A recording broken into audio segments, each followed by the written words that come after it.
warahmatullahi wabarakatuh. Alhamdulillahilladzi hadana li hadza wa ma kunna linahtadiya laula an hadana Allah. Asyhadu an la ilaha illallah wa asyhadu anna Muhammadan abduhu wa rasuluhu la nabiyya ba'da.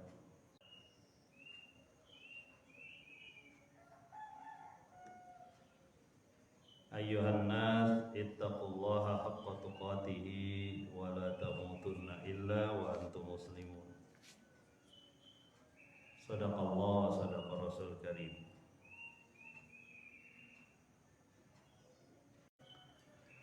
Alhamdulillahirabbil alamin, jamaah kaum taqwa sekalian rahimakumullah.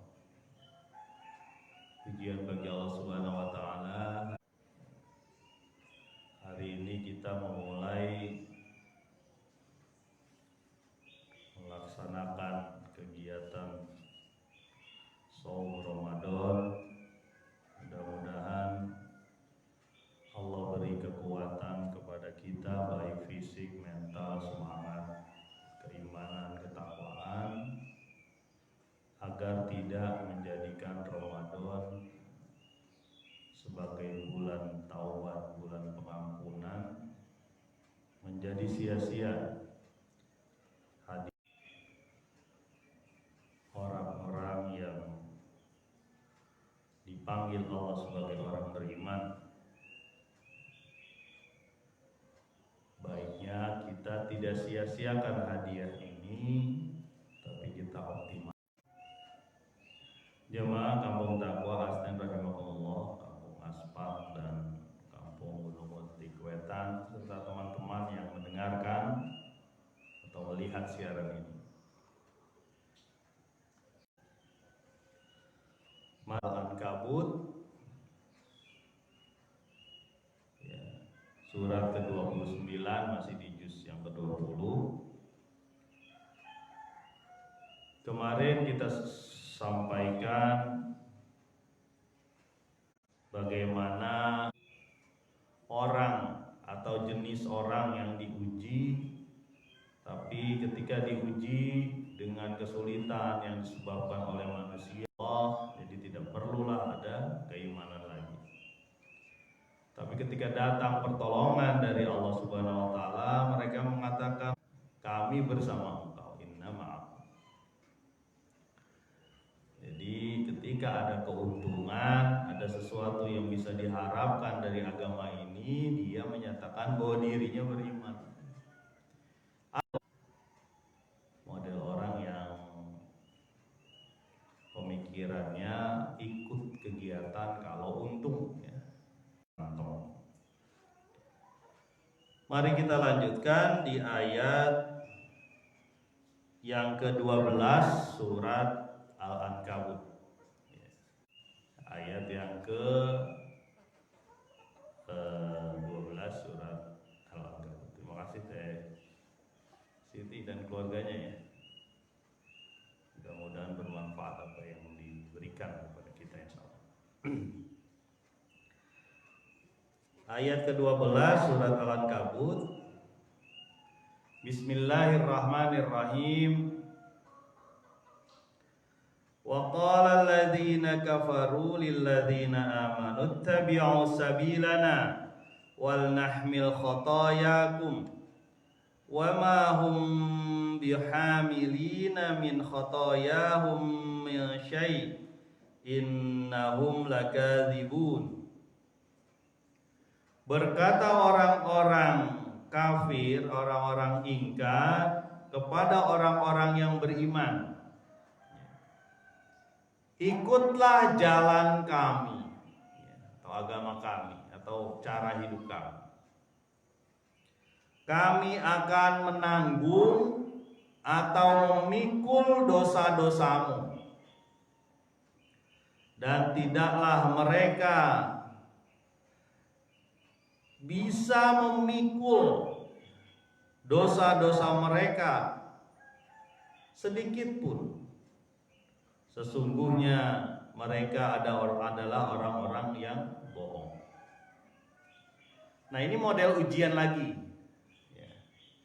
Ujian apa?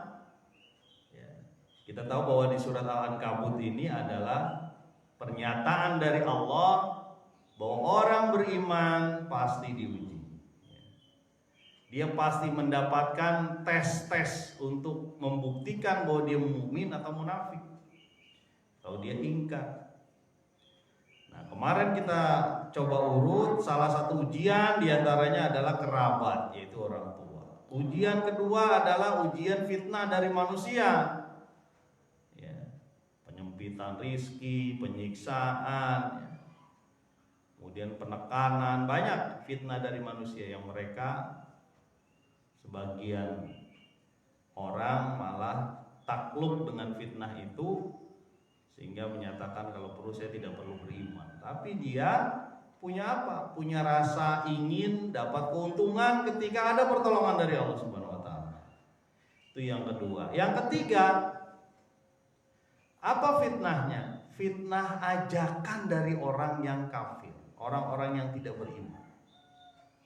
Karena orang mukmin itu pasti ada ajakan-ajakan menuju kesesatan itu selamanya, karena ada syaitan di situ, ada nafsu di situ, ada setan yang membisikkan terus, innahu lakum aduwwum mubin, sesungguhnya dia adalah musuh yang nyata. Tapi terus menerus dia sudah berjanji kepada Allah bahwa kami akan menyesatkan anak Adam, kecuali orang-orang yang ikhlas. Kembali lagi, ini ujian yang ketiga kaum mukmin. Jadi jangan dipikir ujian itu kita sakit, kita sulit, rumah kontrakan habis, anak sakit, ya. Kemudian makan juga kurang, misalnya, ya. Atau bisnis gagal melulu, ya. Didik anak juga sulit. Bukan itu saja. Ini juga diantaranya apa? Ajakan dari orang-orang yang ingkar, orang-orang yang melakukan maksiat kepada Allah. Dua saja itu, orang yang ingkar betul-betul menyatakan dirinya kafir, atau orang yang maksiat kepada Allah, yang mengajak kita. Ya. Itu kan judi. Kenapa kamu ngikut? Sudahlah. Orang-orang juga begitu kok. Itu kan maksiat. Kamu ngajak-ngajak saya, ya kan ente temen saya, ayolah ngikut. Udah jangan dipikirin dulu ya. Nah, itu contoh-contohnya. Dan orang-orang ini tidak cuma mengajak, ya. Ini kita perhatikan ya teman-teman. Orang-orang ini tidak cuma mengajak kita kepada kemaksiatan, kesesatan, ya. Tetapi dia punya jaminan, garansi yang dia sebut sendiri bahwa itu jaminan. Apa garansinya? Ya. Borohnya, jaminannya dia sebut. Wa qala alladziina kafaru lil ladziina aamanu tabi'u sabilana. Berkata orang kafir kepada orang beriman, ikutlah jalan kami, ikutlah agama kami, ikutlah kehidupan kami, ikutlah cara hidup kami. Bahasa lain, ikutlah kebiasaan kami, hobi kami, ikut aja. Ya, kepada orang beriman nih. Dan dia ada garansinya yang dia sebutkan. Wal nahmil khotoyakum, kami akan memikul dosa-dosa ente. Dosa-dosa kamu itu akan aku pikul. Udahlah, ngikut saya aja. Udah, dosa ente nanti aneh ngerjain gitu. Nah, ini prinsip dalam Islam, tidak ada dosa yang ditanggung orang lain. Ya. Ini prinsip nih, jangan sampai salah. Tidak bisa orang menyatakan dosa Anda saya yang nanggung, nggak bisa. Dia sendiri belum bisa nanggung, nanti ada ceritanya lagi. Prinsip orang Arab jahiliyah pada saat itu, dan di mana saja jahiliyah, itu adalah prinsip menanggung kesukuan. Nah, ini biasa. Jadi seolah-olah karena saudara, karena sesuku, kekerabatan, saling menanggung penderitaan. Makanya ada diat. Misalnya ya diat, kalau ada seorang terbunuh, sukunya menanggung itu, entah dibunuh lagi ataupun diberi uang untuk pengganti rugi. Ya. Di Islam juga ada diat ya modelnya. Tetapi ini adalah prinsip-prinsip mereka jahiliyah, bahwa orang bisa menanggung dosa orang, itu nggak ada dalam Islam. Jangan salah, udah biarin dah ibu saja yang menanggung dosa kamu, nggak bisa. Keluarga yang menanggung dosa nggak bisa, semua sendiri-sendiri. Ya. Jadi kita nih nanti sendiri-sendiri berhadapan dengan Allah, diadili. Ya. Malaikat Raqib Atid mungkin nyampain tuh catatan keuangan kita, catatan kepribadian kita, catatan ibadah kita, catatan maksiat kita. Itu disampaikan itu. Bahkan dibuktikan, diputer lah kira-kira itu. Sehingga manusia mengadili dirinya sendiri. Kita kan tahu lah, berapa dosa kita tahu lah. Dosa dari mendengar, dosa dari lisan, dosa dari mata, dosa kepada anak, dosa kepada suami, dosa pada istri, pada orang tua, pada tetangga, kita tahu lah. Ya. Dan itu tidak bisa ditanggung orang lain, hanya doa aja tuh. Doa dari anak, amal jariah yang tidak terputus kan gitu ya. Doa anak soleh, amal jariah, ilmu yang bermanfaat. Kita punya ilmu gak kita? Punya semua ini. Yang mendengarkan punya ilmu. Manfaat gak ilmunya? Ya. Dalam satu riwayat disebutkan bahwa ada orang yang mendapatkan ilmu, mengamalkan dan menyebarkan. Itu nomor 1. Ya. Ada orang yang dapat ilmu saja tapi dia tidak menyebarkan, di nomor 2. Ada orang yang dapat ilmu tidak mau, menolak, itu nomor 3. Nggak dapat dia hidayah. Jangan sampai yang ketiga. Minimal kita dapat ilmu lah yang kedua. Ya. Kita lanjutkan lagi ya. Jadi mereka bilang ada garansinya ya kalau kamu ngikut aku nih, ngikut kegiatanku, ngikut agamaku, termasuk mengikut ngikut cara hidupku ya. Ada garansinya apa? Dosa ente aneh yang tanggung. Bener nggak nih? Nggak mungkin ya. Tak mungkin dosa kita ditanggung orang lain. Jadi kita yang usianya misalnya ya, saya 40 ke atas, itu udah ketahuan lah dosa-dosa kita itu berapa ya. Mungkin kita sudah bisa menuliskan sendiri lah kira-kira gitu. Terus pertanyaannya, dosa itu siapa yang nanggung? Kita yang nanggung sendiri. Nggak bisa kayak begini, nggak bisa. Ya, nggak bisa orang ini ngomong bahwa dosa Anda saya yang nanggung. Enak bener. Ya, nanti kita buat dosa aja semua nanti ditanggung sama orang. Nggak bisa. Wa ma hum bihamilina min khotoyahum min syai'. Tidaklah mereka dapat menanggung, memikul dosa orang yang disebut itu. Mungkin orang mukmin ya disebut itu. Sedikit pun gak ada. Jadi ini prinsip nih. Tidak ada dosa ditanggung orang lain. Kita yang merasakan nanti. Dosa sekecil apapun kita yang merasakan nanti. Gak usah jauh-jauh di akhirat, di dunia aja kita udah merasa. Sudah itu. Benar gak sih Pak Arfan, di dunia sudah dibalas dosa itu? Sudah. Orang yang berdosa itu cenderung hatinya itu terbolak-balik ya. Ada aja masalah. Walaupun kelihatan benghar ya. Ini hati-hati dengan orang yang kelihatan kaya, gagah, cakep, tampan, punya kendaraan. Hati-hati ya. Karena ada kisah dulu seorang bayi, ya, kisah ini disebutkan dalam Bukhari, riwayat Bukhari. Ya.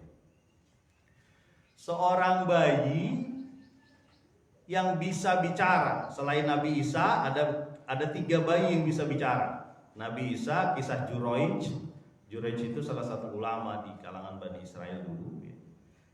Nah, yang ketiga itu ada seorang bayi, ya, sedang menyusu kepada ibunya. Ya.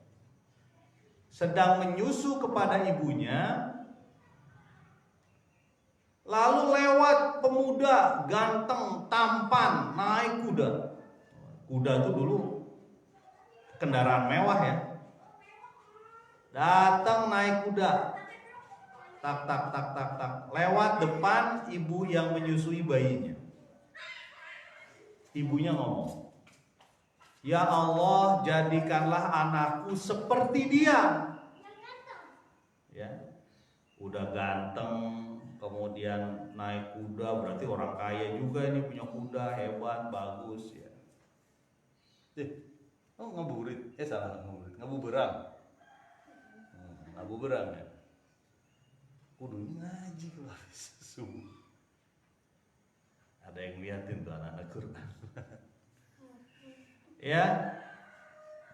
Kemudian tadi si ibunya ini berdoa, "Ya Allah, jadikanlah anakku ini, bayiku ini yang nete ini sama aku sekarang menjadi seperti dia.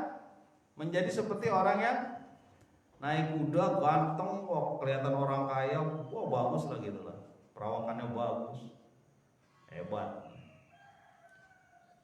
Kemudian bayi ini melepaskan nenek ibunya, tete ibunya, payudara ibunya, terus nengok ke situ, ke orang itu. Dia bilang apa?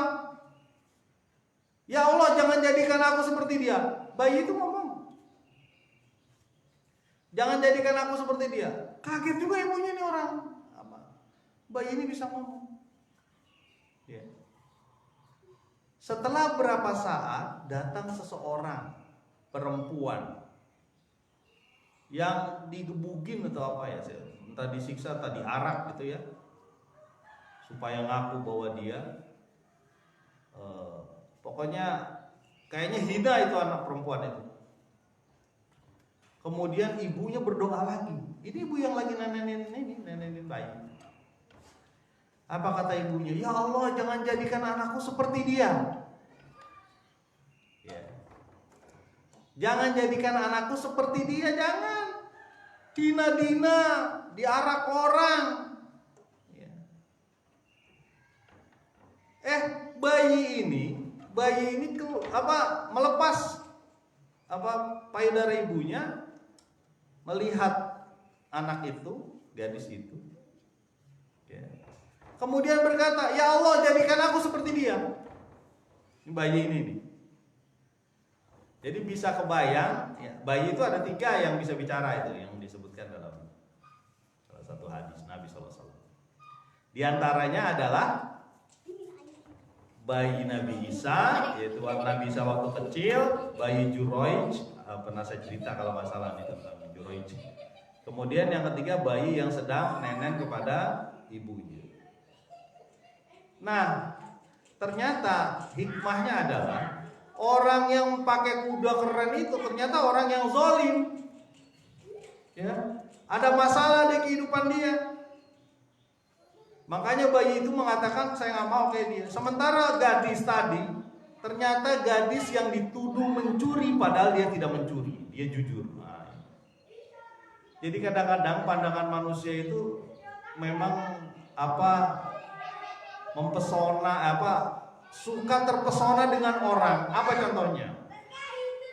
Ya, saya pernah mendapat berita tuh bahwa salah satu, saya sebutin ya, salah satu selebritis ya, yang perkawinannya disorot di mana-mana itu, ketika dia mengeluarkan satu konten di YouTube dia tentang entah perkawinan dia dan sebagainya, itu yang like, yang menyukai itu sampai 5 juta orang. 5 juta orang dalam 24 jam katanya. Masya Allah, ini 5 juta orang ini begitu terpesona dengan selebritis yang kaya, uangnya banyak. Padahal uangnya itu dari sini juga, dari mereka juga yang menonton YouTube-nya, yang menontonnya kan masuk ke situ. Ya. Jadi banyak orang yang masih terpesona dengan tampilan luar, casing, ya. Casingnya saja. Makanya kadang-kadang ya, alhamdulillah di alhamdulillah pujian bagi Allah, itu di rumah nggak ada TV tuh, jadi nggak terlalu kedengeran tuh yang kayak gitu. Karena berat itu bisa jadi pencuri waktu kita tuh TV itu. Pencuri waktu sholat, pencuri waktu ngaji, pencuri waktu ibadah, pencuri waktu zikir, ya. Banyak itu bisa jadi pencuri itu, termasuk medsos ya. Saya juga istighfar tuh kadang-kadang kelewatan juga. Kita nge-like, kita ini, kita komen, apalagi ini bulan puasa ya, bulan Ramadan. Ya. Banyak tarikan-tarikan kayak gitu. Coba lihat aja waktu sahur tuh, isinya apa tuh televisi tuh waktu sahur. Saya sih belum ngeliat ya. Tapi banyak yang menyatakan itu ya isinya ada lawakan lah apa ini. Jadi hahaha aja waktu sahur ya. Padahal kesempatan buat beristighfar ya kita. Kesempatan buat mungkin sholat malam, tambah tahajud lah mungkin. Ya. Tarawih udah, alhamdulillah, tambah lagi tahajudnya. Ini akhirnya jadi ketawa ketiwi, hahaha wae itu di waktu sahur itu. Benar apa betul ini? Mudah-mudahan enggak lah ya. Karena bisa jadi pencuri waktu kita itu, bisa jadi itu. Ya. Nah, potongan ayat selanjutnya, innahum lakadzibun, sesungguhnya mereka kadzib, mereka orang bohong, orang-orang kafir, orang-orang yang maksiat, mengajak orang beriman supaya mengikuti sabil, mengikuti jalan mereka, ya, itu pembohong kalau ngasih garansi kayak gitu. Keren banget tuh orang kafir ngasih garansi ke orang mukmin. Apa ini garansi? Dosa ente aneh yang nanggung, bayangkan ini, sampai bilang begitu. Jadi orang-orang ini mengajak orang beriman. Kita jangan